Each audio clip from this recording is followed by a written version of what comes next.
¿Cómo están todos? Una vez más estamos estudiando el falso Mesías. ¿Por qué estudiamos el falso Mesías? ¿Cuál es nuestra importancia que nosotros podemos dar a este tema de que nadie habla? ¿Es para nosotros importante realmente estudiar de Cristo? No, no es importante. Entonces, ¿por qué nosotros estudiamos sobre este tema?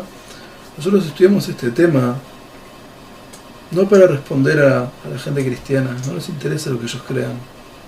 Cada uno tiene la libertad de creer lo que quiere.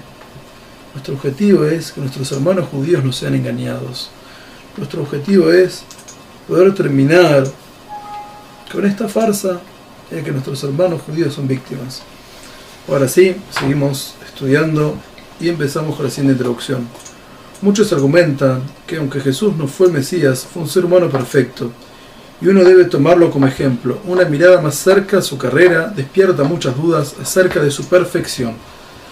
¿Se acuerdan que Jesús pecó? Habíamos dicho que Jesús había pecado. He aquí al hombre el verdadero Jesús. Muchas personas están fascinadas con la personalidad de Jesús.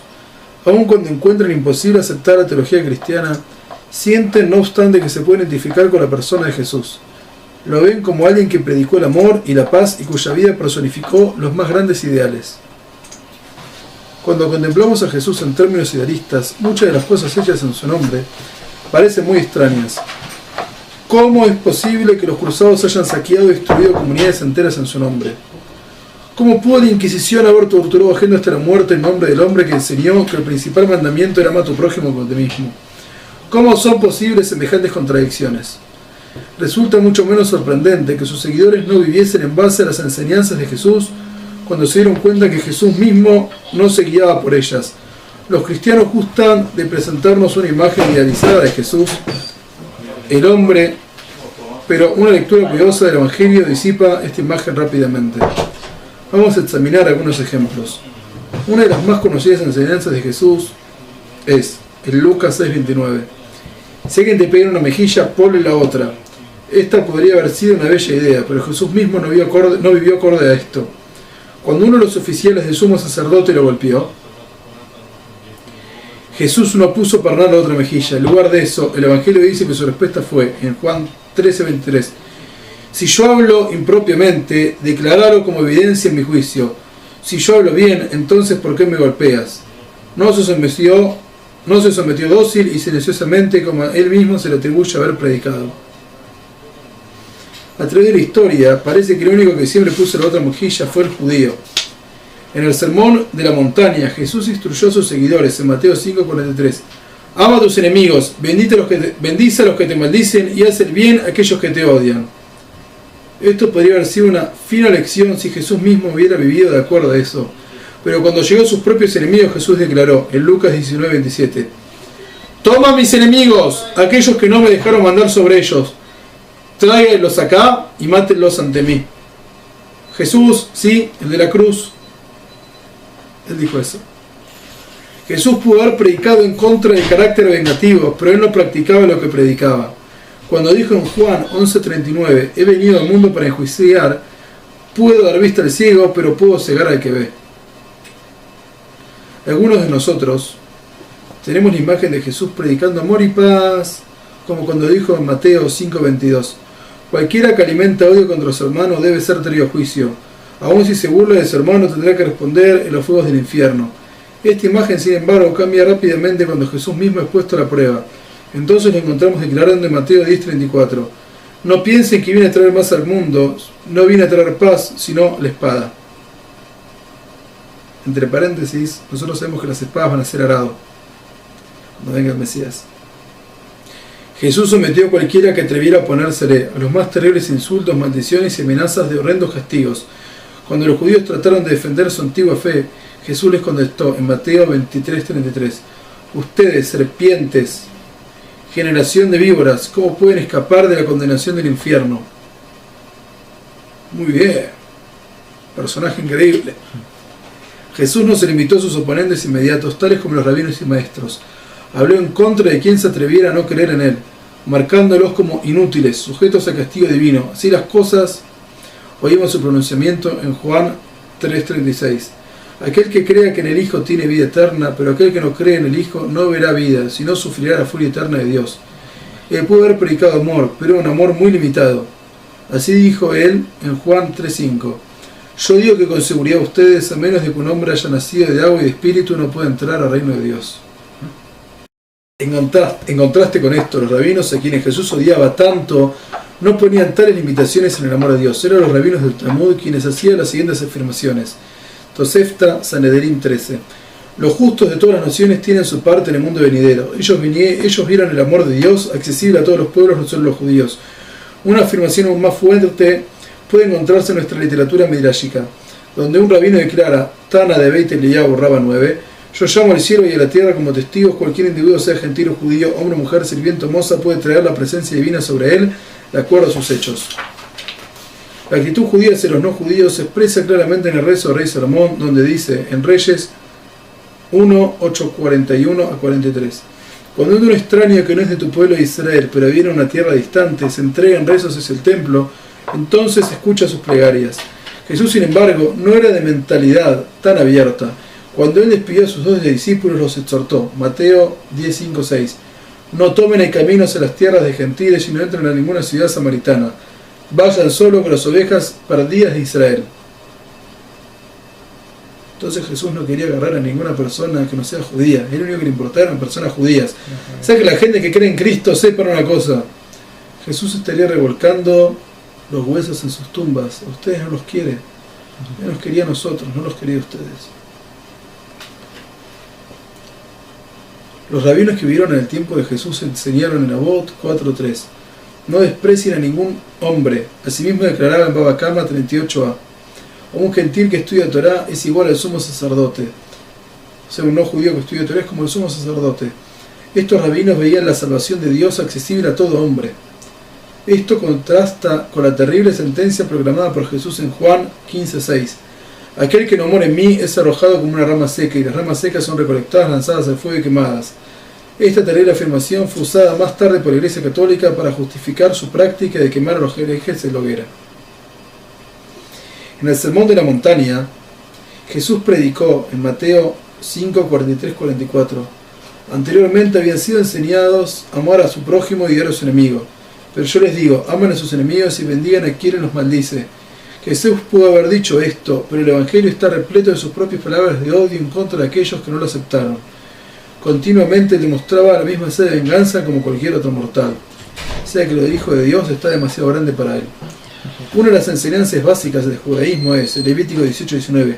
Ama a tu prójimo como a ti mismo. Levítico, ¿qué es Jesús ni Jesús? Ama a tu prójimo como a ti mismo. Este mandamiento es tan importante que Rabbi Akiva declaró que era el principio fundamental de la Torá. Aun cuando esto está claramente expresado en la Torá, escrita más de 1000 años antes del nacimiento de Jesús, mucha gente todavía piensa que es una de las enseñanzas de Jesús. No, les lamentamos informar que no es una enseñanza de Jesús, es una enseñanza nuestra.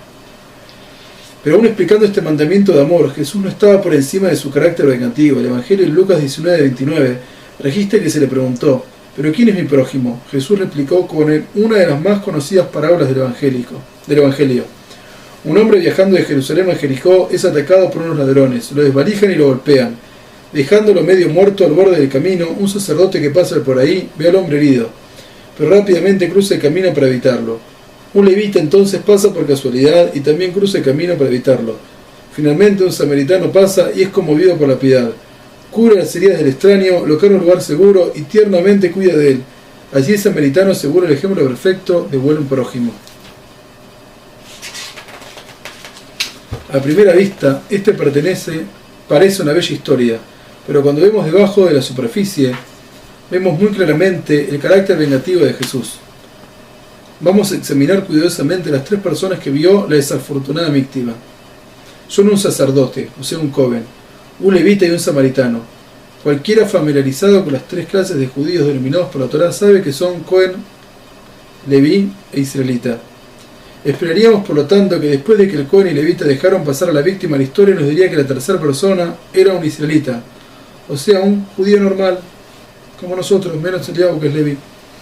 En lugar de eso, Jesús lo sustituye por un samaritano, un miembro de una tribu que había sido enemiga de los judíos por casi 500 años. Este samaritano después se volvió el ejemplo del amor moral. Los sacerdotes y levitas, quienes eran los líderes religiosos de los judíos, fueron así degradados, mientras que el odiado samaritano fue exaltado. Lo que Jesús está implicando es que todo judío, aún un líder religioso, es incapaz de un simple acto de compasión. Hasta en su parábola acerca del amor, Jesús no estaba más allá de demostrar su resentimiento hacia los líderes judíos que lo rechazaron. El buen samaritano es un prototipo entre los cristianos hasta el día de hoy. Muchas iglesias hasta llevan el nombre de iglesia de buen samaritano, pero el carácter vengativo de Jesús aseguró que nunca hubiera una iglesia con el nombre de iglesia de buen israelita. Fuerte Jesús, muchas gracias. Gracias por tantos años de matanza, de muerte, venganza, violaciones, ultrajes, violencia. Jesús era capaz de ser vengativo hasta con un árbol. Cuando se encontraba hambriento no fue capaz de contener sus muy humanas emociones. El Evangelio lo registró de esta manera en Mateo 21, 18 y 19. En la mañana en su camino a la ciudad Jesús sintió hambre. Viendo un árbol de higo cerca del camino se subió en él, pero nada más encontró hojas. Le dijo al árbol: que nunca más produzca frutos. El árbol entonces se secó y murió. El Evangelio de Marcos en 11:13 pone en evidencia que no era ni siquiera la temporada de higos. Jesús, te enojaste con un árbol. Era de temperamento fuerte, ¿no? Verdadero temperamento bastante... como carácter de culo. lejos del objetivo de la paz. Perdón por la palabra. Judíos, abramos los ojos, esto es mentira. Carácter de... Un hombre enfermo de ego. ¿Acaso este árbol inocente merecía un castigo tan cruel? No era ni siquiera la temporada de higos y el árbol estaba simplemente cumpliendo con su naturaleza. Si Jesús solamente quería mostrar sus poderes milagrosos como el Evangelio parece indicar, ¿por qué no ordenó al árbol que produjera fruta? Claro. Tenía tanto amor. Efectivamente, el Talmud en Tanit 24a trae un incidente muy similar, pero con un final muy diferente. El hijo de Rabbi Yossi quería proveer a los peones del campo de sus padres con alimento. Todo lo que pudo encontrar fue una higuera, pero no era la temporada y el árbol estaba sin fruto. Él gritó: higuera, higuera, produce fruto para que los trabajadores de mi padre puedan comer. El Talmud nos relata que el árbol produjo fruto antes de su tiempo y los hombres pudieran comer. Si Jesús era realmente capaz de hacer milagros, podía haber hecho lo mismo. En lugar de eso, eligió mostrar su carácter vengativo. Una enseñanza primordial del judaísmo fue expresada por el salmista. Muchas generaciones antes de Jesús él declara en el Salmo 145, parte 9: Dios es bueno con todos y su amor se extiende por sobre todas sus obras. No se hace distinción entre judíos y no judíos. Contrasta esto con el siguiente evento de la carrera de Jesús, en Marcos 25-27. Una mujer cuya hija estaba poseída por un espíritu impuro escuchó de Jesús y entró, cayendo a sus pies. Ella era gentil, ella sabía que no era judía, una fenicia de Siria. Rogó a Jesús que echara fuera el espíritu dentro de su hija.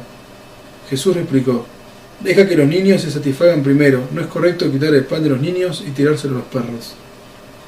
En el contexto, es obvio que los niños mencionados por Jesús se refieren a los judíos, mientras que los perros eran los no judíos. Estos perros deben ser satisfechos con las migajas de la mesa. Ahora compara esta visión estrecha con las enseñanzas de los muy malvados fariseos, es decir, rabinos. Ellos declaran en el Talmud, en Gittin 61a: estamos obligados a alimentar al no judío, pobre, exactamente de la misma manera como alimentamos al judío pobre. Podemos encontrar muchos contrastes semejantes entre la ética judía y cristiana. En caso de la balanza parece estar del lado del judaísmo. Jesús pudo haber enseñado muchos bellos ideales, pero desafortunadamente parece que él mismo nunca fue capaz de vivir de acuerdo a ellos. Aparentemente fue difícil aún para Cristo ser un cristiano. Muchas gracias, no hay más que